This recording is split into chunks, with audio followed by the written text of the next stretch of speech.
and gentlemen, the 3 knockdown rule is in effect. I'm Steve Kim, and I'm joined on this fine Monday morning by Mad Mario Lopez. You're not happy with Dave Roberts. In fact, no one in L.A. is. More on that later. Don't get me started right off the bat, Kimster. A quick shout out to Smoking Tim Frazier, Buffalo Knuckles, and Tino on the edits right here. A lot of fights. Yes, and let's get into it. This past Friday night from San Diego at the Pechanga Arena on ESPN+, the WBO featherweight title was on the line. It was retained by Emmanuel Navarrete, winning a 12-round decision over the tough game Joet Gonzalez. Your scores, 118-110, and 2 scorecards at 116-112. Mario, your thoughts? Are you not entertained? That's what I got to say. You know, I love when a fight looks great on paper and delivers. And that's exactly what this fight did. Quick shout out to the Pechanga Casino, which used to be the San Diego Sports Arena, where I saw my very first concert, by the way, the Beastie Boys and Run DMC. Oh, that's a pretty good first concert. That's the Raising Hell concert tour. Yeah, very good, Kim. Very good. And a history there. Muhammad Ali fought Ken Norton. Ken Norton broke his jaw. Oscar De La Hoya's 4th fight against Curtis Strong. Wow. That's where I took him to Tijuana the night before because he had a hair ingrown in his leg and we thought he was going to pull out. He's told the story before and we partied all night. That dude, we partied all night, came back, and he still knocked that dude out. I almost derailed his career. That's a story for another day. We'll really get into that one. But, man, this fight was so much fun. I loved watching it. Navarrete is one of those guys where he doesn't look technically sound and fundamentally sound. And if you scout him, you're like, okay, I just got to stay at a proper distance, shoot shots down the middle. I should be able to keep him at bay and pick him apart. Theoretically, you would think that. No, my guy is unconventional and unorthodox to his benefit. Those punches come at these weird angles, and those long arms are like a windmill. And they're fast and they're furious, and he is hell-bent for leather, and I love it. I love it, and it's effective. That was a fun fight. Gonzalez was very game, but just at the end of the day, Navarrete ended up being too much and ended up breaking him down and breaking him up. Navarrete is the Terminator. He is Jason Voorhees. He's Freddy Krueger. He's relentless. And I've said this before, he does a lot of things wrong, and it's all right. Right. Because, look, forget the fact that he's not the most stylish, elegant fighter, but you know what he is? A pure fighter. Yes. It's going to take a hell of a guy to beat him. Look, that's a guy you don't want to meet in the street.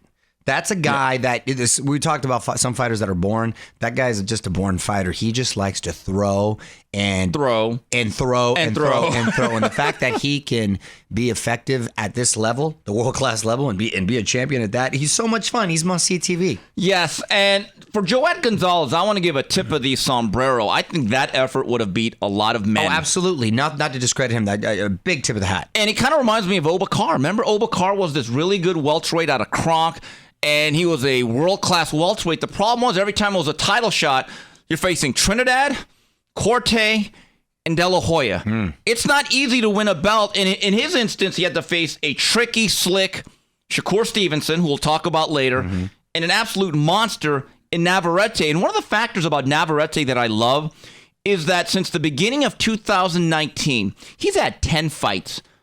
That's super active these days. He's quietly been chipping away and really padding his stats and having an impressive resume. If you take a look at the landscape at 126, Mario, here's your other belt holders.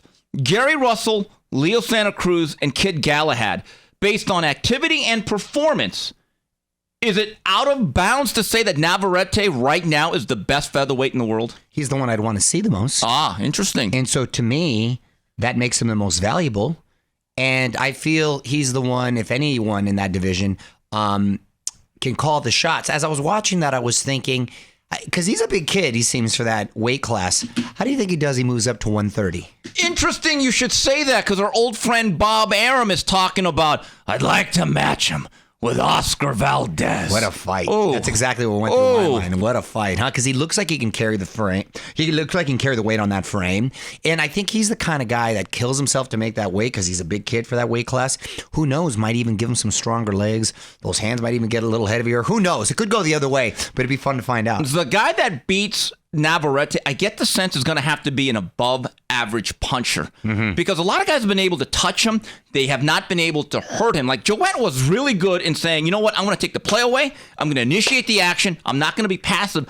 Problem is, eventually you get swarmed regardless, Mario. You have to be able to have him respect you, and in that essence, you got to give him something to worry about and hurt him essentially. And yeah, you're right. We haven't been able to see that at that weight class. Maybe 130 it'll be different. Absolutely. The next night from Chuck Chancellor Park in beautiful Fresno, California, on the Zone, huge upset in a welterweight battle. Relative unknown from Spain, Sandor Martin upsets Mikey Garcia over 10 listless rounds, 95-95, 2 cards at 97-93. Mr. Lopez, very simple. Is it ring rust, or did Mikey Garcia simply die on the vine? As exciting and entertaining as Navarrete Gonzalez was, I was so disappointed in this fight, Kim. For many reasons. Look, you know how I feel about Garcia, both as a fighter and as a person. I'm a fan, but I think it was a combination of ring rust. I don't feel he really belongs in that weight class. Yeah. He went up against a southpaw that was really well prepared. That made him lead. Yes. Many factors.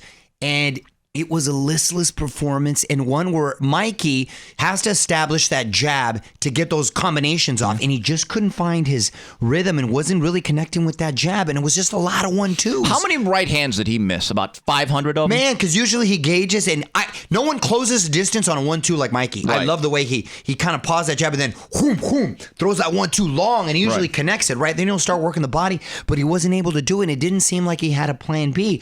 I was actually very surprised just by the strategy or the lack thereof in making adjustments. Look, we've talked about how his heart's not in it, and maybe he was just sort of kind of playing it safe. I don't know, but I think this is a huge blow to his negotiating power, to his stature among welterweights within the company. Not to take anything away from Sanders, not to take anything away, who really came to fight in Fox the fight of his life. Box fight of his life. And for a second, I go, uh-oh. Are they gonna take it from him? Because I thought it wasn't like there was an ass whooping going on, but I thought he did enough to win. You know, Mario, as I'm watching this fight, first 3 rounds, I'm going, okay, slow start. Sure. You know, Mikey's a slow start. He's a snowball. Got to get going. Right. Rounds 5 and 6, I'm like, okay, all right. You know, by rounds 8 and 9, I'm like, he's in trouble.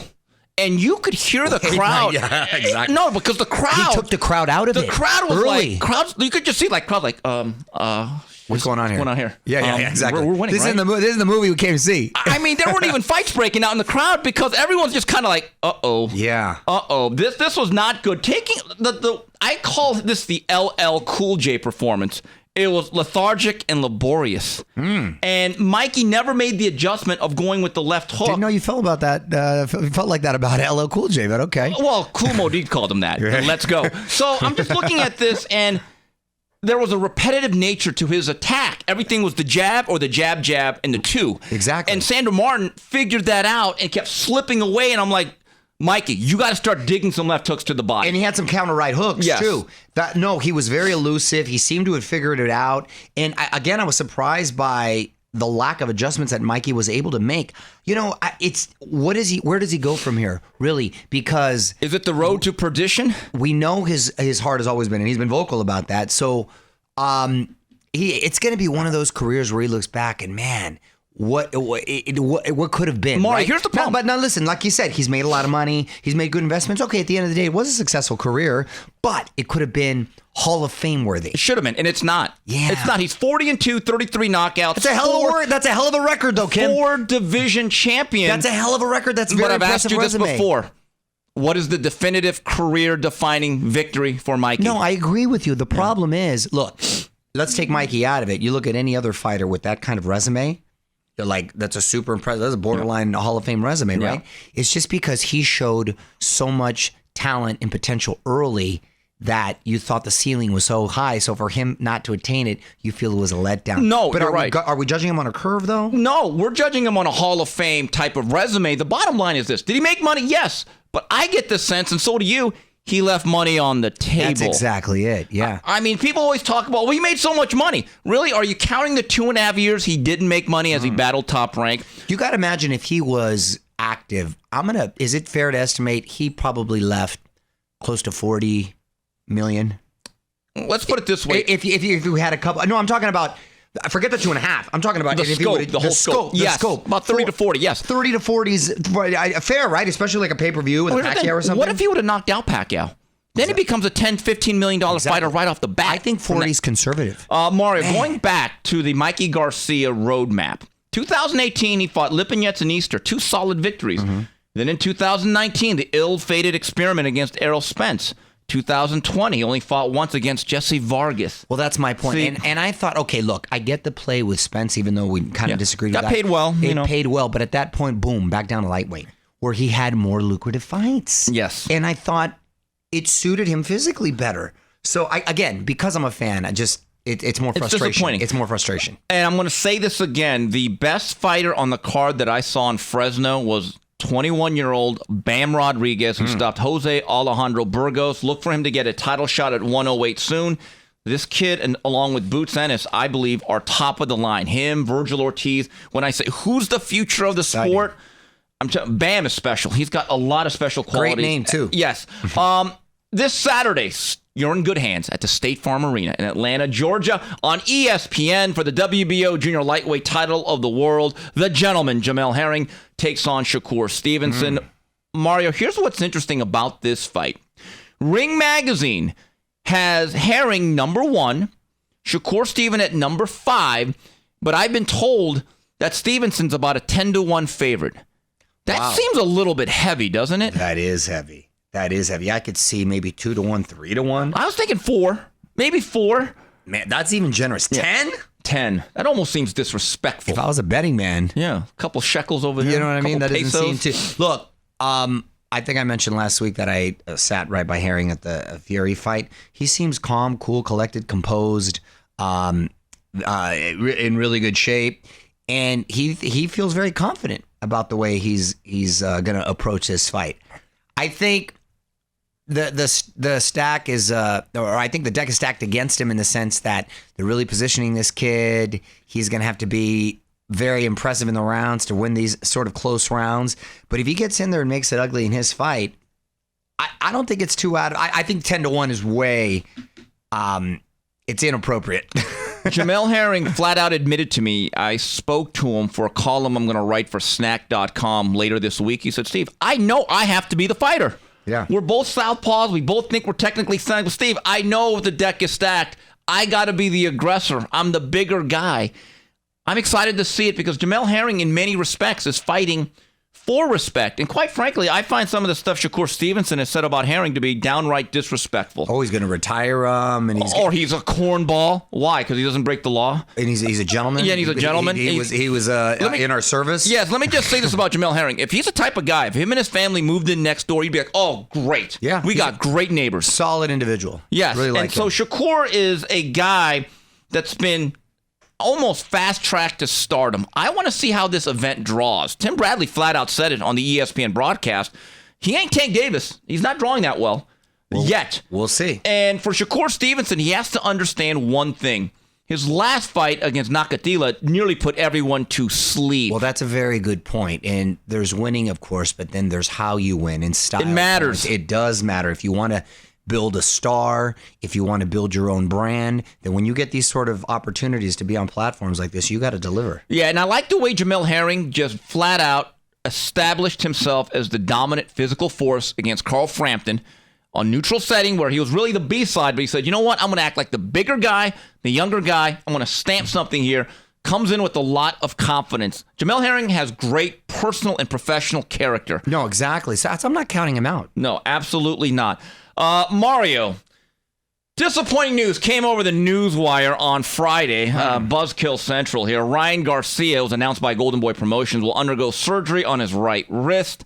So his November 27th bout against Joseph Diaz has gone to Bolivian. Oh, man. Oh, here comes the sigh. The Mario Lopez sigh. Well, you know, it's incredibly disappointing because that he'd have fought just once. Literally the second day of the year, didn't he? The second day of the year. Yeah, It's a long time ago. That is a long time. What was an impressive performance coming back from touching the canvas with a solid opponent and Luke Campbell. No way to be able to parlay that into bigger, better things. And look, social media was not kind. Jojo Diaz, I've never seen him flex so many social media. He's fired muscles. up, man. He put an X-ray of some duck. What are they not? A hoof? It's a yeah. What do you call it? What do the ducks have? The web. The web. The ducks, yeah. Duck feet. Yeah. I guess they're feet, right? Yeah. And I was like, oh my gosh. And then it was not kind. And look, he had a legitimate doctor. Take a Dr. look. Steve Shin. Sure, and Who, by the way, is very reputable. Exactly. Top rank. That's the guy, when their guys have hand issues, they sent him. So I don't know if a doctor would be a part of this ruse, if there is one. And I know, because there's conspiracies floating around. But believe me, Golden Boy and DAZN need some proof, and I don't think they would just take a word for it, right? So I think there was some. But is there a lesson here that if you cry wolf 50 times, that 51st time, even if there's validity to it, people aren't playing that? Well, absolutely. The audience, I think, is waning now and is getting really disgruntled and frustrated. So look, you could have gone from everyone cheering, wanting to see you succeed, to now people want to see you get your butt kicked. If you ever do get back up there, there's people that, they're then getting vicious with the rumor mills, but he should just stick to TikTok or Instagram and not fight anymore. And there's thoughts he might be doing this movie, right, with Gina Rodriguez. And so does he really want to fight is the real question. You know what's a bad look? And someone pointed this out. At Fury Wilder 3, a top-ranked staffer said, wow, his hand looked fine then. And again, that's kind of a cheap, funny shot. But here's the problem. When he's not sparring then. When you show up to a lot of other events, but you can't make it to your own dance, it's not a good look based on that track record. Do you think he knows that he needs to fight, though, and be relevant in the sport for all these other things to happen? Do you think he recognizes that? I think in his own inner recesses or the back of his mind, he knows it, because you're still a fighter, right? That's first and foremost what you are as your identity. He has a bunch of enablers that don't tell him that. That's my view. Okay, and now let's take a look at the scope of what I call the 4 caps, because that's all they are. Cap. Teofimo Lopez. Very, very modern reference for you, Kim. Yeah, more caps than lids. But in 2021, as of now, Teofimo Lopez, 0 fights. Hopefully he'll fight by the end of the year against Kambosos. Okay, go on. Then I'm going to break Devin Haney, 1 fight, slated to fight December 3rd, and I'll have more on that later. Ryan Garcia, 1 fight. That's what he's going to end at. Gervonta Davis, 1 fight, but he's scheduled for December 5th. The future has no present. Look, it's not De La Hoya and Mayweather when they were young. Okay, that's for sure. So they need to knock off that whole 4 Kings stuff right now. Teofimo Lopez is the only one I'm cutting a break, because he dared to be great and he went up against Loma when everyone thought he shouldn't. Okay. And he ended up being victorious. And yes, we had the pandemic. Everyone was in the same boat there. And he was scheduled to fight with Kambosos, and the kid got sick, okay? June 19th. Yeah, the kid got sick, and it was a series of bad events. So I don't question him whether he's ducking anyone or doesn't want to. No, he took on the boogeyman. So these other kids, I don't think he's tripping on at all right? To me, he gets a pass. Devin Haney, I know, has been a lot more vocal lately, trying to be not that beige spot on that beige wall and really trying to let his fingers fly on social, and we'll get into a little back and forth with him and Teofimo. To me, he's like the forgotten man here, right? In screaming to really be. And can I give him a break? Out. 2 guys that fought elimination bouts to specifically fight Devin, and then eliminated themselves from that process. No, I know. I was about to go. That's exactly what I was about to go. And he took on a real fighter with Linares. Yeah. Okay. Now, Tank. What weight class is he in? He's sort of all over the place. We don't know what weight class he's in. Yes, he does have a fight coming up, but they've done a good job kind of building him up. But it's frustrating because we're not going to see him against these other guys. So the whole, and then Loma, ironically, quietly, has been the one with the most impressive victory just this past year. Let's hope that Lopez and Kambosos finally goes off as scheduled. Now, Tank has his fight. Hopefully, JoJo and Devin Haney can come to fruition soon, and then we can just sort of pick up where we left off in 2022, and it's accelerated. About that, you may agree or disagree, but if I'm Joseph Diaz, and if it's true that Eddie Hearn is offering me the same amount of money to fight Devin Haney as I was supposed to get from Ryan Garcia, if I'm Joseph Diaz, and I know it's easy for me to say, I'm not the one taking punches, I'm not the one in there. I would say to Golden Boy, hey guys, I'm sick of waiting for Ryan. I don't trust the guy even for February. You work for me. Give me Devin Haney. Agree or disagree? When would that fight happen? Oh, December. Devin's got a date for December 3rd. Yeah. Yeah, he's been training. I would take it. I would take it because it's a win-win for him in the sense and that... what if he wins? If he wins, that's exactly it. No one ever thinks about that. No, exactly. And even if he doesn't, it comes out unscathed. Okay, he was an opponent he wasn't originally supposed to face. He's at a weight class a lot of people think he maybe shouldn't even be at. Right. So I think it's sort of a win-win for him. There comes a point when a fighter has to be a fighter. And I'm not discounting the business aspect of it. The money has to be the same. Sure. And if it is, that variable is checked off the box. Exactly. Now, Mario, what did you think of the face-to-face remnants of Ali Frazier barking at one another between Devin Haney and Teofimo Lopez in Fresno? Been fed from a silver spoon your whole life. I know that shit. Hell yeah. Don't sign the fucking contract. Nobody, bro. What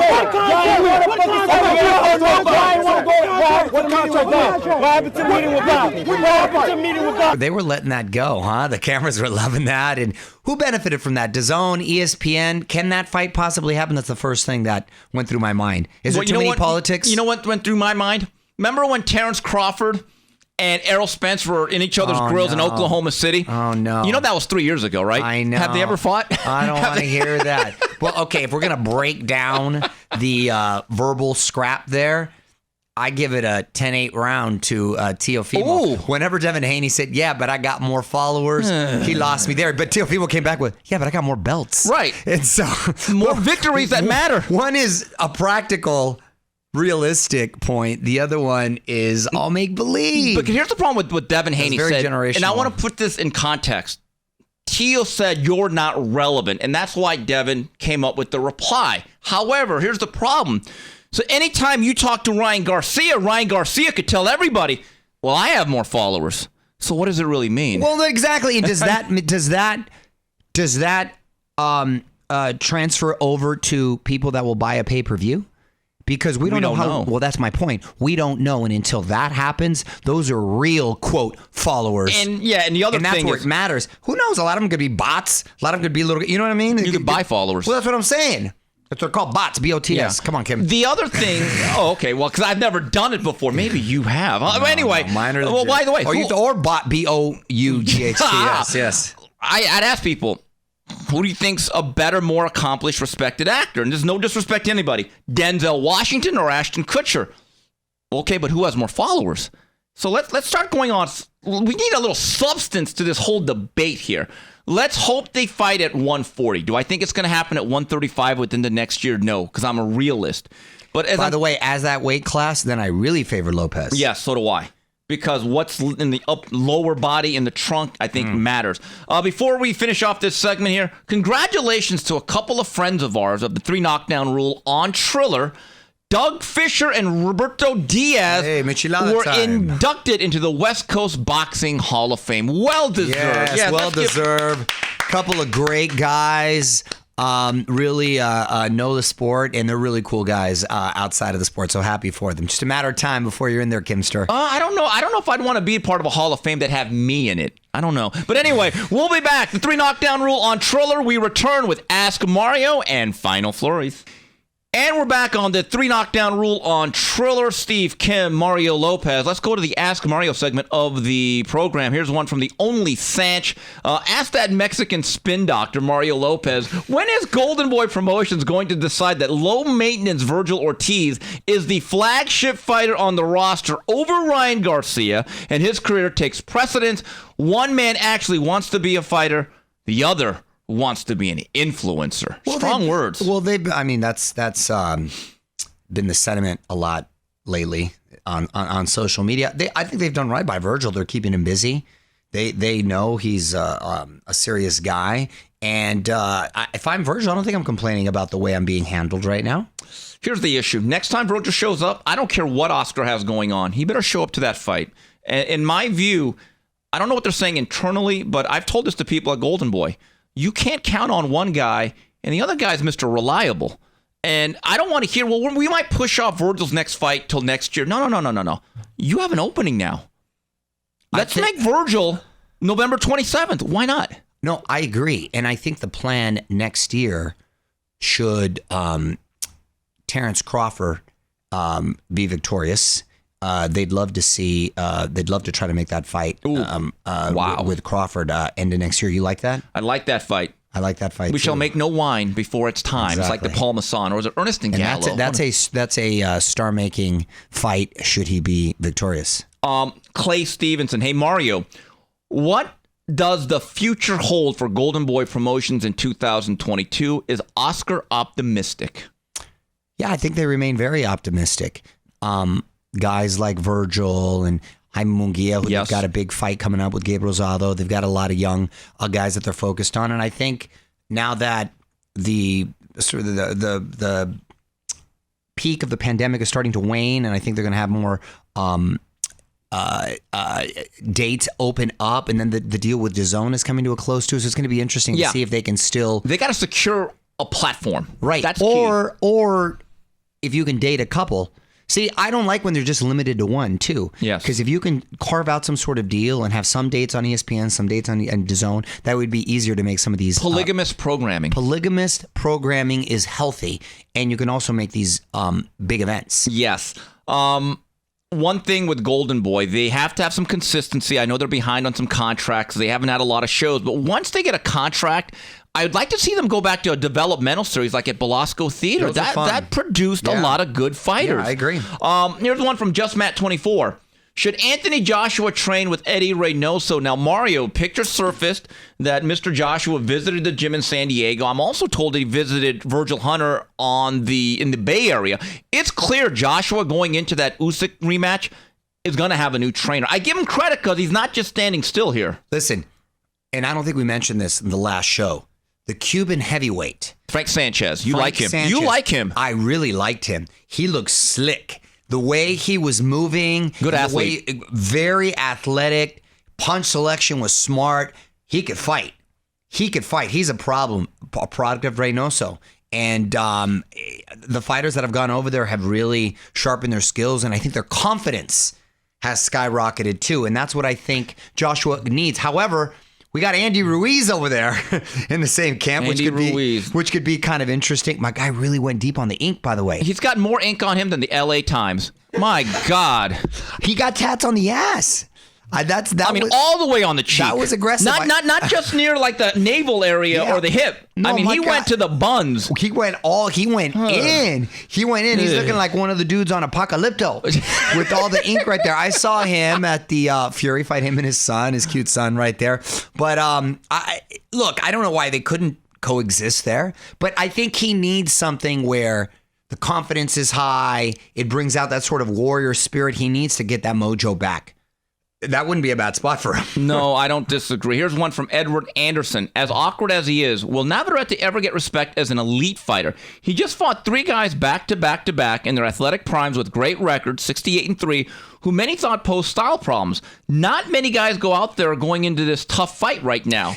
To me, I consider him elite. In my mind, and I think with most fight pundits and fight fans, he is elite. He kind of reminds me... a little bit of a different style, but like an Antonio Margarito, he doesn't have necessarily the prettiest style, but damn, they're effective. And it's more steak than sizzle. More steak than sizzle. Very, very effective, and you will get beat up. Yeah, sometimes I think we all fall in love with the guys that look stylish. They look pretty. They look great on the pads. They look like Baryshnikov. Meanwhile, this one guy's just a wrecking machine. Yeah. And it's a fight. Sometimes, forget the aesthetics. Look at the results. Exactly. And from the result standpoint, Navarrete... top 15, top 20 type of guy. I agree. Mario, speaking of fighting, going into final flurries here on the 3 knockdown rule on Triller, you said that you sparred on Saturday. I said, that's good, Mario. Then I saw the footage. Come on, do it up. You're waiting on him. Abdullah, go, body, man, go.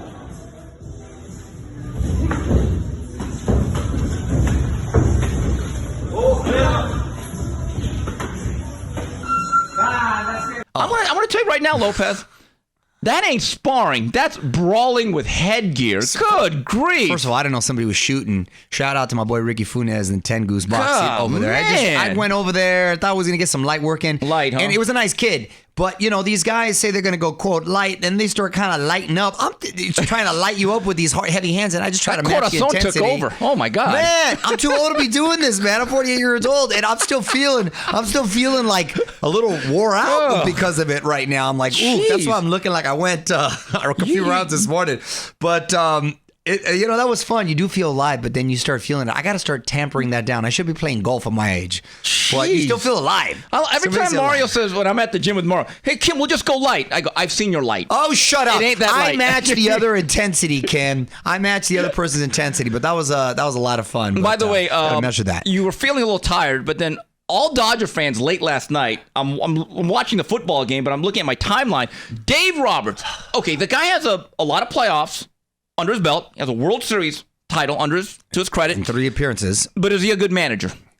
Look, I like Dave Roberts. I do. I think he manages the clubhouse well. I think he manages all that talent and those personalities well. Oh, my God. Sometimes I think, though, he tries to get a little too cute and clever, and he overmanages. When it's the 8th inning and we're up by 2 runs. You got to win that game. We got to win that game. Why bring in Urias, who's supposed to start on Tuesday, when we have a healthy bullpen who's been training, Graterol, Jansen? All we needed was 6 outs with a 2-run lead. Why bring in your starter from Tuesday? But Mario, you have said this before, though, and you have a really good friend in Adrian Gonzalez, had an excellent major league career, very intelligent guy. I've had the pleasure of talking to him about baseball. He could probably work in the game if he wanted to, right?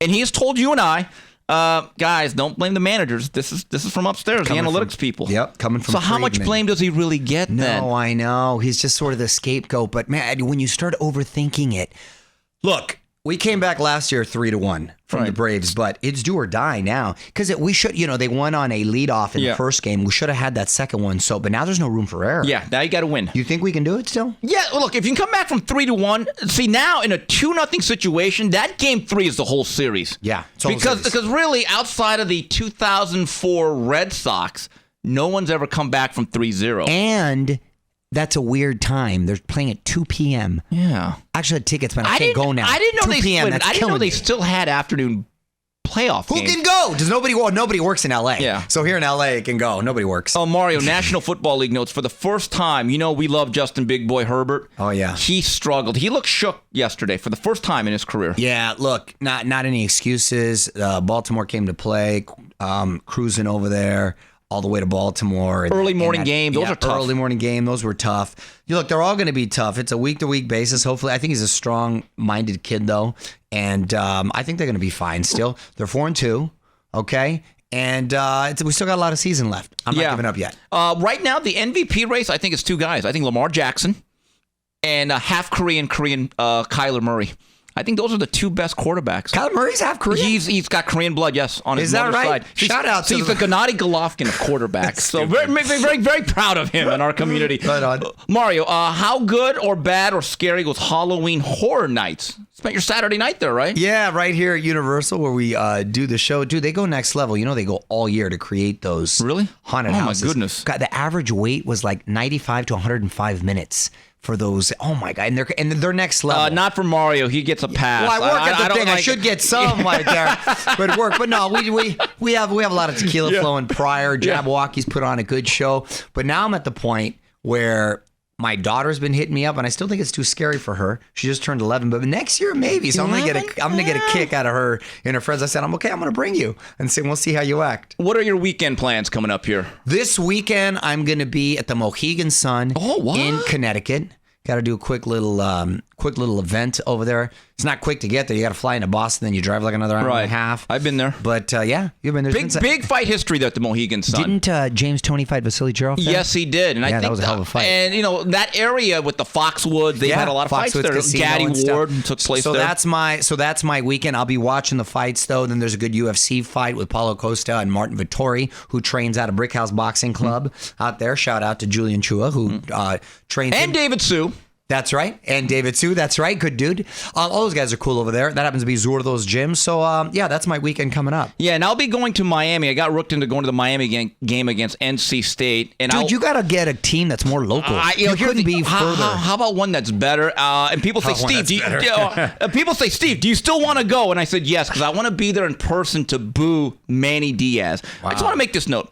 Manny Diaz reminds me if Michael Scott of Dunder Mifflin was made the CEO of the company. What an absolute You're an fraud. Office guy. I never knew you were I an love Office The guy. Office. Wow. Yeah. That? But okay. we literally, when I look at Manny Diaz, I think of Michael Scott. How have we never talked about your love of The Office? I know. We've never talked about that. Watched every episode. Wow, really? Well, the English version. Hey, Succession started too, but I'm not. I'm going to watch it tonight. See, I'm not going to. Maybe we'll get into it. Yeah, we'll get into it. Let's ease into it. I still have to see The Closer from Chappelle. Billions. I still got a couple more billions left. Are you caught up on impeachment, Fraser?